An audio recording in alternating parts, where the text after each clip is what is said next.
Javob, hozir 2,5 millionga hech kim to'y o'tkazmayapti, lekin puli.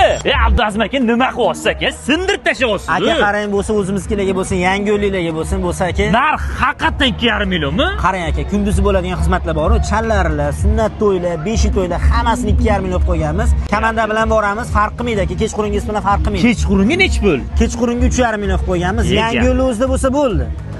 Abduzazim akam taniganlar, bilganlar bo'ladi. To'yda haqiqatan zo'r xizmat qilishadi. Nima edi aka? Sahnamiz bor, apparaturlarimiz bor, muzikantlarimiz bor. O'sha aytganimizdek boshlovchi bonus aka.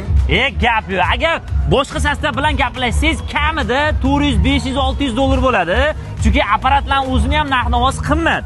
Abduzazim aka nimaga arzon qilyapsiz desam, apparatlari ham, sahnasi ham hammasi o'zlariniki-ku. Bo'lsa yangi yo'llar uchun bo'lsin, arzonga xizmat qilamiz deb aytdilar, rostdan aka. Shunaqa aka.